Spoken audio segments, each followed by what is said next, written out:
It's the 20 of lessons from mom. And I can't believe that I made it to the end. When this thought came to my mind, I wondered, what would I say? I remember exactly that day when it was heavy on my heart on what to do to celebrate my mom's 20th year. And it occurred to me that I had actually not taken intentional time to grieve her.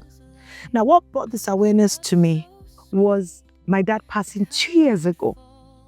Because his passing brought back so many memories, and I realized I was going through some things that I had no control over. I was having memory losses.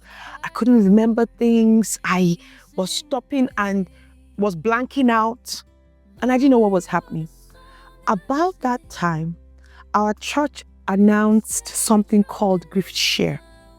And Grief Share that was announced by WPA was my journey that opened the door to what I've virtually done with Lessons from Mom. And so I realized that I had actually not taken time to grieve. And what brought me to this realization was 2 years ago when my dad passed.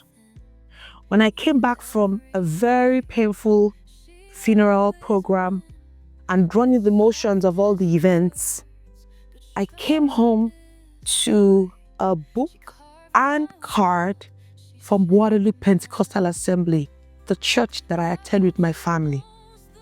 Reading that book and going through that card brought an awareness that I did not have when my mom passed 20 years ago. The need to grieve.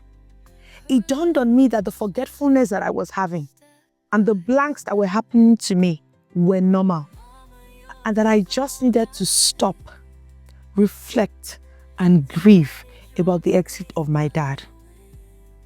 I did that through Grief Share and eventually got some therapy. And I think that was what freed me up when I thought about what to do to celebrate my mom's 20th year, because I realized that I had not had the opportunity to celebrate or grieve her because my dad was alive and I was trying to be there for him. Stopping to write all the lessons I had learned from my mom made me realize there was so much, because on the day I actually wrote down, I had 22 lessons to share. Putting some of those together has resulted in these episodes that are 20.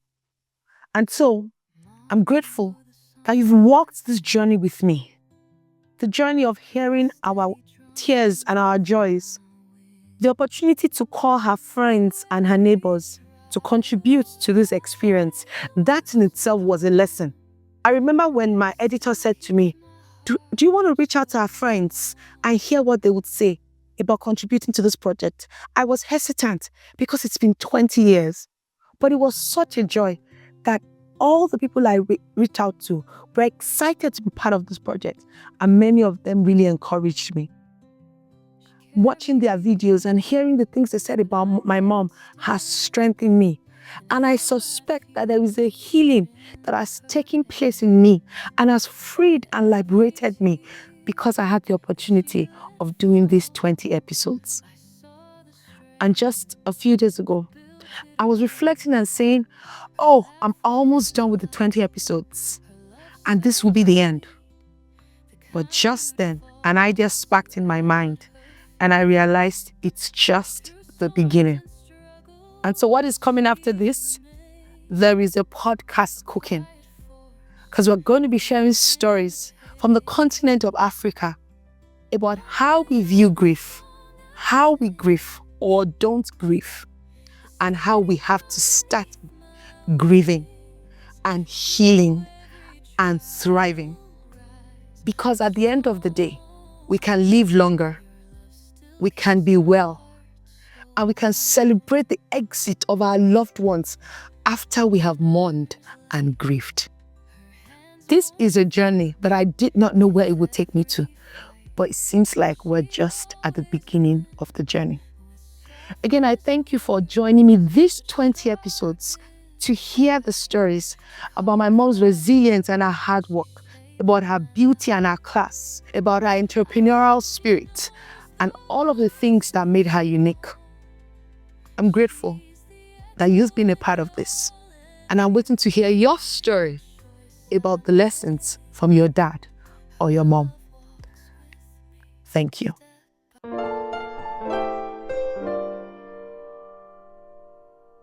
I know you didn't get to meet your grandmom, but if I asked you, what would you say about your grandmom?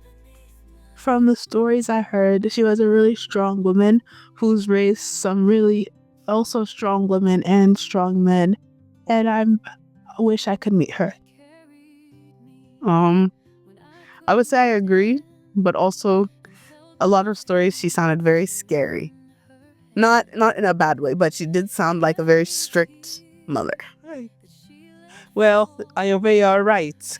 Our mom was a very strong woman, and I won't use the word scary, but I can tell you for sure, as a child, we knew, we felt it. So I remember I was always in that conundrum of she hates me versus she loves me versus she hates me versus she loves me, just because of the experience of how strict she was. But even in those moments when you can see past what you've done and look into her eyes, you know it was love. It all came from a place of love. And now that I'm older and I can look back on all of this fondly, I'm like, well, mom, you didn't have to do all that. But thank you still. I think I'm thankful for where we are.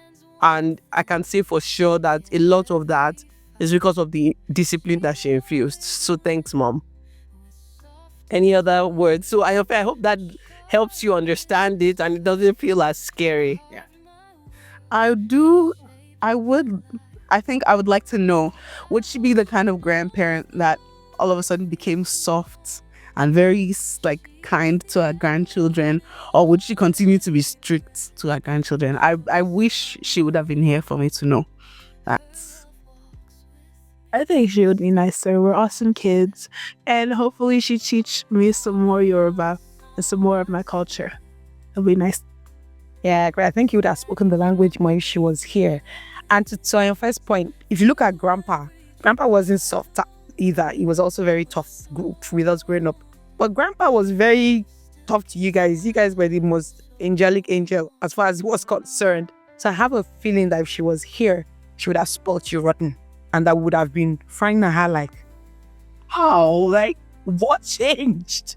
But anyways, you didn't get to be so. Thank you very much. I'm glad that we had this small chat. Any other last words about Grandma? Like and subscribe. See y'all next time. Goodbye. Bye. Bye. You're the song I sing, a steady drum beneath my